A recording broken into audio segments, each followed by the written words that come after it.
In die nuus, nog geheime oor Palapala word ontbloot, 5 renosterstropers word doodgeskiet en 11 brandstofdiewe word gevang. Goeiedag almal, welkom by Nuuspot, dis Maandag 11 Mei 2026 en hier volg jou nuusbulletin. Die polisie se forensiese ondersoek na die Palapala plaasdiefstal het bevind dat minstens 15 miljoen rand gesteel is in plaas van die 10 miljoen rand wat aanvanklik deur president Cyril Ramaphosa verklaar is. Die ondersoek verbind een van die verdagtes aan verskeie kontanttransaksies en die aankoop van luukse voertuie kort na die inbraak. Dit werp nuwe vrae oor die presiese bedrag geld wat op die plaas aangehou is. Intussen is 2 senior polisiegeneraals, Ebrahim Katwa en Feroz Khan, saam met die sekuriteitsmaatskappy eienaar Tariq Downs gister in hegtenis geneem. Die arrestasie sou verband met 'n ondersoek na die onwettige besit van goud ter waarde van R250.000 by die OR Tambo internasionale lughawe in 2021. In die Mfuleni munisipaliteit het 'n padopknappingsprojek van R87 miljoen in 'n gesondheidskrisis ontaard.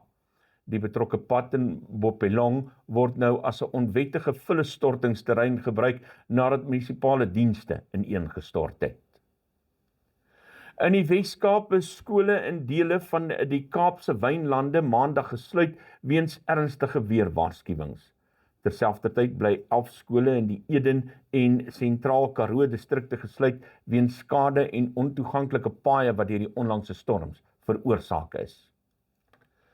Die Suid-Afrikaanse regering het onlangse verwoestende weerstoestande amptelik tot nasionale ramp verklaar. Hierdie stap volg op dae van ewige vloede, sneeu en stormsterk winde wat infrastruktuur vernietig en lewens in verskeie provinsies geëis het. Die valke het Sondag 11 verdagtes by 'n brandstofaanleg in Meyerton in hegtenis geneem. Dit volg nadat inligting ontvang is oor 'n beplande brandstofrooftog wat by die fasiliteit sou plaasvind.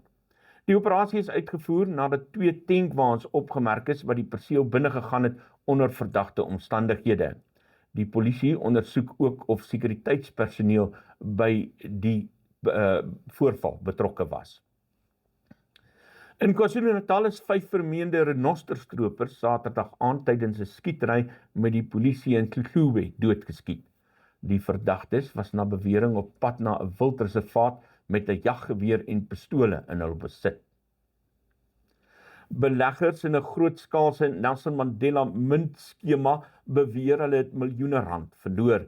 Die skema is onder leiding van Maria Engelbreg bedryf wat munte as seldsame versamelstukke aan mense verkoop het. Die landbouorganisasie SAI het skerp gereageer op minister John Steenhuisen oor die koste van back-and-closure enstof. SAI eis duidelikheid oor die prysverskille en beweer dat die staat die inentingsveldtog verkeerd hanteer. In Mpumalanga kan die geskiedkundige dorp Pelgrimsrus dalk weer 'n mynbou-era betree. 'n Australiese maatskappy beplan om teen 2027 ondergrondse mynbou te hervat met behulp van nuwe tegnologie. Buitelandse nuus, die Amerikaanse president Donald Trump het Iran se reaksie op 'n vredesvoorstel as totaal onaanvaarbaar beskryf. Die nuus het wêreldwyd oliepryse laat styg te midde van die voortgesette spanning in die straat van Hormuz. Rusland en Oekraïne beskuldig mekaar van die verbreeking van 'n 3-daagse wapenstilstand wat deur die Verenigde State bemiddel is. Geen groot aanvalle is egter aangemeld tydens die viering van Rusland se oorwinningsdag nie. Frankryk en Kenia sal van dese week in Nairobi 'n beraad oor die hervorming van die internasionale finansiële argitektuur aanbied.